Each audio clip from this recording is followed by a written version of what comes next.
Hi, everyone. I've got a complaint about binoculars? No, binocular holders on this episode of Ron Spomer Outdoors Podcast.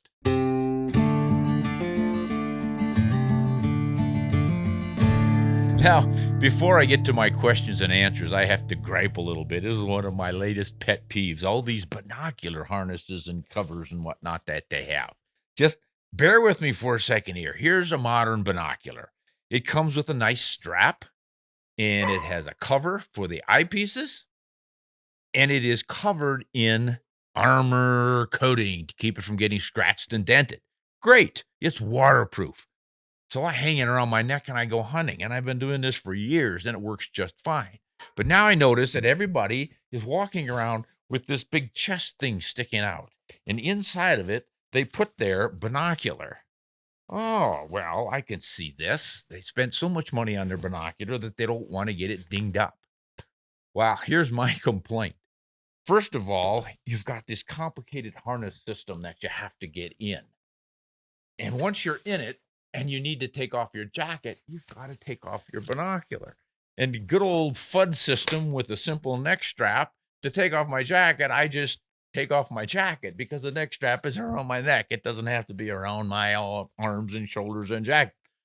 And the other complaint I have is you've got all this extra stuff on you. It makes noise. That's not my biggest concern, but it slows you down. When I want to pick up my binocular and look real quick at what's disappearing into the trees, I now have to open this flap, pop that out, slide my binocular out, and then look.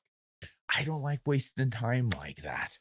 I don't understand why people carry these things. They've got a rugged, tough, modern binocular with armor coating on it that's dust-proof, waterproof, scratch-proof, and they have to put it inside of a harness. Next thing they're going to do is get a bag to put this harness in so they don't scratch that nice harness up. All right, done complaining. Hope you enjoyed that one. Today's real episode is about questions and answers. They've given me the computer with some questions on it again. Here, this one could get me in trouble. Derek asks, what is your opinion on Berger Bullets, and are they worth the hype? Oh, boy. I hate giving opinions about specific products unless I really, really feel strongly about them. And I don't about Berger Bullets, because a Berger Bullet is a great target bullet. It's beautifully designed for maximum ballistics efficiency, and so are their hunting bullets. The complaints for and against them pretty much run toward terminal performance. Everybody knows they shoot long and far and really maximize your potential. Well, when they get there, what do? One complaint is, well, it's just a glorified target bullet and it blows to pieces. And the other side of it is, boy, when they get there and blow to pieces, they sure drop game in a hurry. But you're going to get that with every bullet. I have never known a particular bullet that didn't have someone saying it's the worst in the world and someone else saying it's the best in the world. How you explain it, I don't know, other than it's just kind of human nature. If you have great success one time with one thing, you think it's the world's best from then on out. I don't know. But a Berger bullet, as I said, it's built for optimum ballistics performance. I mean, those are the race cars of the bullet world. So they work very well that way. Now, the hunting bullets are beefed up. They're not just the thin-skinned, thinly jacketed target bullet. They've beefed them up to what degree, I don't know exactly anymore. Like most bullet companies, they're always tweaking and improving things. So you might want to check them out. But they are, as far as I know, just a cup and core bullet, which means you take your copper, whatever the jacket material is, the gilding metal, whatever percentage of zinc they put in it, and you draw that flat disc out into a cup shape. You put a lead cable inside of it, and the lead can be pure lead or have some antimony mixed with it to harden it or something. Not sure what they're doing there. And then you squeeze it into shape, a swaged bullet, squeezed into the final bullet shape. And you can be very precise about how you do that. I imagine Berger is, because Walt Berger started off as a bench rest competitor with lots of records, and he knew how to make bullets that would perform for accuracy. So you're going to have an extremely accurate bullet, whether you want a lead core bullet that breaks up when it gets there or something else. There's where you have to make your determination. Okay, thanks, Derek. Aaron asks if, just for fun, you picked 5 pet rounds, what pet name would you attach to each?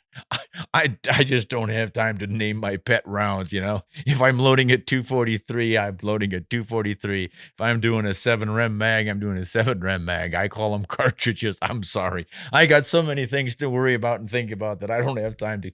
I'm lucky to remember the name of my grandkids, I'll tell you the truth. I'm always getting them mixed up. Oh, gosh. Oh, now Stefan707 would like me to do a podcast on cutting edge bullets. You know, I am going to do that some days and fairly soon, Stefan, but not right now because I haven't worked with cutting edge bullets enough.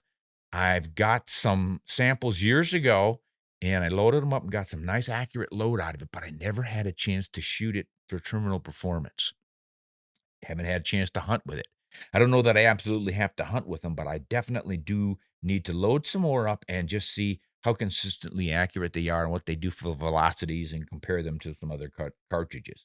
But for anyone who is curious as to what a cutting edge bullet is, this is a company that's making some copper bullets. And I believe they, if I remember right, they're designed for the petals to break off or cut. Can't swear to I know exactly what they're doing. That's why I've got to do this later, Stefan, but bear with me and I will get to the cutting edge bullets. Thanks for that one. This is a good one from Dwayne. He wants to know what the minimum impact velocity is to open effectively per manufacturer design. Wow, that's a big question that I can't answer because there's way too many bullets out there and way too many velocities. But as a general answer, you generally want to keep your bullets velocities at about 2,000 feet per second on impact for proper expansion. Now, obviously, this isn't cut and dried because some bullets will open pretty nicely at 1,800 and a few even at 1,600 and a few even at less than that. I mean, consider a 30-30. Those bullets are going pretty darn slowly at 150 yards. And then you're carrying, only about 800 foot-pounds of energy way out at 200 yards, and they still seem to do the job. So a fairly thin-jacketed, soft lead core bullet can open pretty reliably at some pretty silly, slow velocities. But generally with the 30-06 class of families into the magnums and stuff, you're going pretty darn quickly, and they're fairing some of those harder bullets that they make for big game hunting. You're probably going to want to land at about 2,000. But you're going to have to consult with each manufacturer. And know this, if they say, hey, we begin to open at 1,600 or 1,500, begin to open is the key. You can get a little bit of expansion, and you may have seen some pictures of bullet that impacted at different velocities, and you will understand exactly what I'm talking about. When you get full impact velocity, like right at the muzzle, 3,000 feet per second, and that bullet is just absolutely expanded to the max. And then they go down, progressing lower and slower and slower, and the opening is less and less and less until that bullet tip is just barely starting to open up. And that's not going to be effective on game. And that's why I get back to that 2,000. Generally at 2,000 feet per second, you're getting substantial expansion of the bullet to where it's going to become effective. Well, look who's here, our little puppy dog Cubby. And I know what you want. Attention, always attention. You want to go outside, don't you? Time for a run. All right. Go get your shoes on and we'll go run. And tell the cats that they can't come with us because they might eat a bird if I let them out. I'm going to keep them locked up, okay? Go downstairs and get ready. I'll be there real quick. Good girl. Okay. Are hammer bullets available in commercial loads? Paul Simmons wants to know this one. Hammer bullets, that's another one of the new all copper bullets, the monolithic bullets with a hollow nose. Theirs are designed to open and then shed their petals to do more damage. I did a video on these guys. I interviewed Steve, one of the proprietors there, and it was a really interesting presentation on bullet performance and how they make them and everything.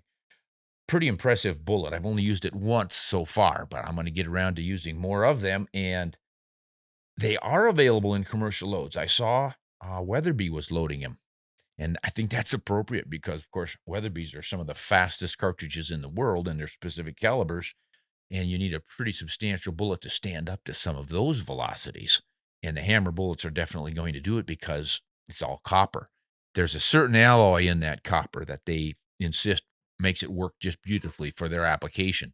But it must work well for Weatherby because they obviously can use any bullet they want, and they've probably done a lot of research when they determined the hammer was going to work on some of their loads. So there may be others out there. I don't know, guys, but I did see that the other day on Weatherby's website. So they're reloading some hammer bullets. I think we're going to see more of those bullets down the road. They seem to be catching on and working pretty well for a lot of folks.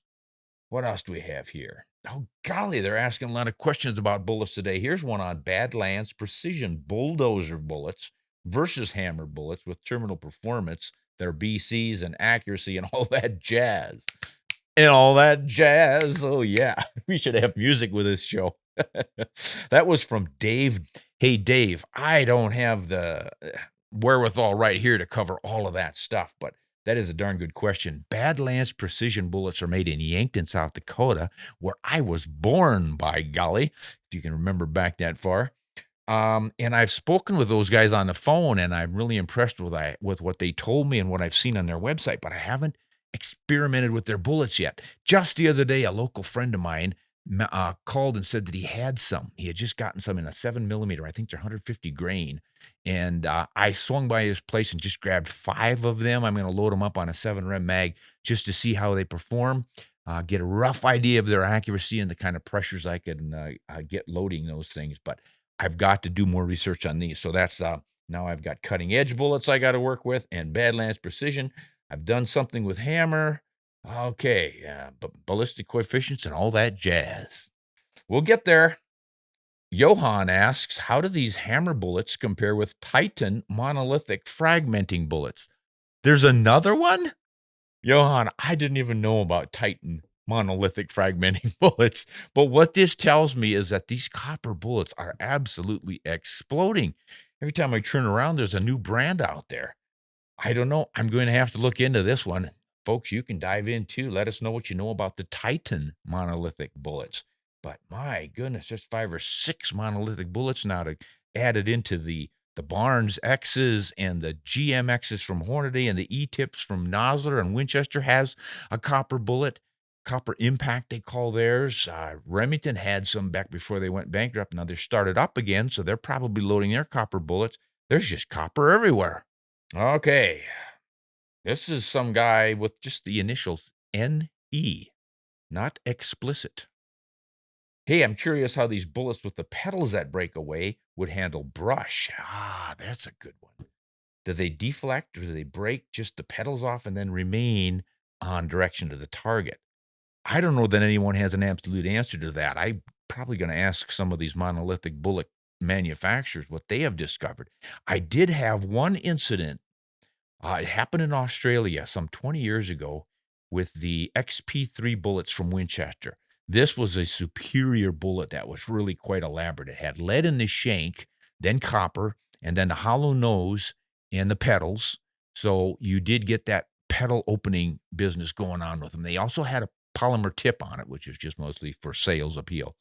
But we were hunting buffalo in Australia, the feral water buffalo, and one of the hunters there had shot a buffalo, killed it instantly. Wow, dramatic. What a great shot.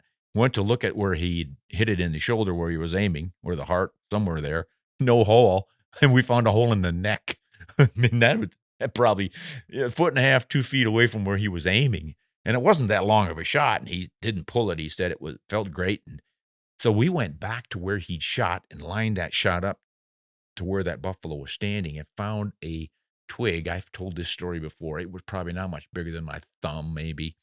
And it was leaning over like it'd gotten sliced. Just half of it hit that bullet. So you had half a circle notched out of it, and then it fell over. So that bullet had deflected, and it was that XP3 bullet. But what happened with that one, the petals didn't break off. I think because of that glancing blow, it probably didn't hit right on the point of the nose of that bullet, but on the ogive. And then that deflected it off, and it ended up going, I don't know, we were probably looking at that buffalo being 25, 30 yards behind that branch that got hit. So that's how much deflection occurred before the bullet got there. Luckily, hit him in the neck, and it went in oblong, obviously. Sideways impact, it broke the neck and killed that bull instantly. So no petals were broken off of that one. Another time, I shot a Barnes TSX from a 300 Magnum. It was either a Winchester mag or a Weatherby. I can't remember. I think it was the Winchester. And I think it was a 165 grain bullet. And I was giving a finishing shot to a water buck that had moved into some brush, and there was a lot of brush there. And I thought, yeah, these copper bullets are solid like that. We'll probably plow through and finish him off. And that was another oblong landing. The hole in the hide was the length of the bullet, and we recovered the bullet, and it was shaped like a banana, bent. So it had hit some limbs, and it crushed the nose together instead of opening it. So no petals broke off. They just all got smashed together. Again, because I think he hit on the ogive right there. It squeezed it together, landed sideways on the animal, and finished him off. So we didn't lose any petals on that. Those are my two experiments or my experiences with the petals. And I imagine that's probably going to happen almost all the time, because what opens the petals on those mono bullets is liquid. You shoot an apple, and I remember an old Barnes video in super slow-mo had a bullet approaching an apple, but there was another one where it was, I think, a cherry tomato, little tomato. And that Barnes bullet hit that little bit of water in that tomato. And when the bullet emerged from the big splash that you can imagine it was fully opened. It's the hydrostatic opening. It's just hydraulics that open those bullets up dramatically, and you're not going to get that off of a stick. So I would imagine you're going to see similar things to that buffalo and water buck incidents that I had. Good question. Somebody might want to do some research on that. Somebody who has a lot of time, a lot of money, and can actually find some primers and powder and bullets to do these experiments. Oh my goodness, this is I can't believe it, guys. This is another bullet one. This is probably all coming from the video I did when I interviewed Steve Davis from Hammer Bullets. DW asks, why are Hammer bullets reloaded differently than, say, a standard cup and core? I don't know that they're loaded differently. I certainly didn't. I loaded my 25-06 with a 92 grain Hammer Hunter bullet using just standard stuff. You start low and you work your way up, follow the recipes in the book, and I got similar velocities, got excellent performance out of it, and great accuracy. So I didn't see there were any differences. Now, maybe you read something on Hammer's website that suggested something different in the hand loading, but I certainly didn't see any reason to do anything differently. But then again, I never looked at their website to see if they recommended anything. There was certainly nothing in the box of bullets. Jake asks, what do I think about the 224 Valkerie for deer? The Valkerie is a federal creation in 22 to fit an AR-15. I've never played around with it, but the idea behind it was they were going to build a 22 caliber to shoot really long, heavy bullets. Again, everything's going to these long, high ballistic coefficient bullets for better downrange performance. So they obviously were going to have to make a lot heavier bullet than the usual 22s. It used to be you got up to 55 grains, and that was about it for a 22. There were a few 60 grains around, but most 22s, whether it was a 223, 222, 22, 250, they just weren't. Twist rate wasn't good enough to stabilize much more than about a 55 grain bullet. Well, of course, these days, everybody wants to shoot farther and longer, so longer bullets. They're building 22 specifically for fast twist long bullets. So that was the Valkerie, and it was set up, I believe, with a 1-in-7 twist. Correct me if I'm wrong, guys, but the objective ultimately was reaching 90 grain bullet. But the twist rate I heard was not quite fast enough for that long of a bullet. It could handle the 80s and the 85s quite well and get wonderful accuracy, but not the 90s. They may have changed that. I don't know. But boy, that's pushing the envelope. I mean, a 90 grain bullet in a 22, that used to be just about the end of the road for the 243s back in the day. They would top out at 100 grains, maybe 105. So you're getting awfully close with a 22 caliber. Pretty crazy. Now, the effectiveness on deer, I would imagine, would be just fine. But again, you're driving that weight bullet, and I've shot plenty of deer with 80 grain and lighter bullets in 243s and 6mm and such, 70 to 100 grain bullets in that range. So you're right in there in the ballpark, and the velocities are probably pretty similar. I am not remembering what the 224 Valkerie velocity is, but it's a shorter, fatter cartridge for the 223 size, so you're not going to have a huge powder supply. It's not going to be like a 22 250, but it's got to be close to or maybe a little better than the 223 Remington because the length is going to be the same on, although you've got to accommodate that long bullet. So I would imagine the case is a bit shorter, a bit fatter, similar to the 223 probably in its velocities, but it definitely is going to handle those bigger bullets. And that'll be just fine for deer. And you really don't need all that much velocity to kill a deer, even with a 22 caliber. Ask a poacher who uses a 22 long rifle. I mean, I've known when I was a kid, I knew a guy who shot deer with a 22 short. He was a poacher. I wasn't supporting him, but I knew of him, and he was shooting him with a 22 short. So it's, again, the right bullet in the right place is what's going to make the difference. So I wouldn't worry too much about whether you're losing 100 or 200 feet per second over some of the other 22s. It's the bullet and getting it there. So yeah, I think the Valkerie can work just fine. Anyone out there who's hunted with the 22-24 Valkerie on deer, let us know how it worked out for you. We'd sure appreciate it. What's the difference between tangent ogive and secant ogive? This was asked by Johnny.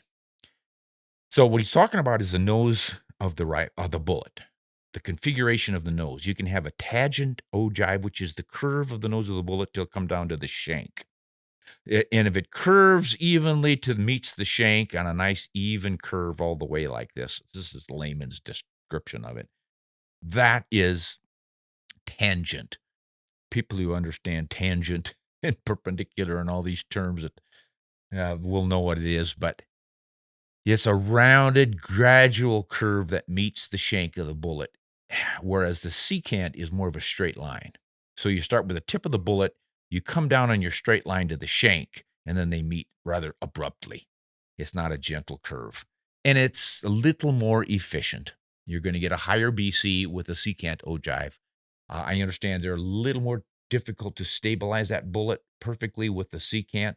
So I would imagine most target shooters would probably run with a tangent ogive, but the long-range shooters who really want to maximize their reach and minimize wind deflection are probably going to settle for the secant ogive.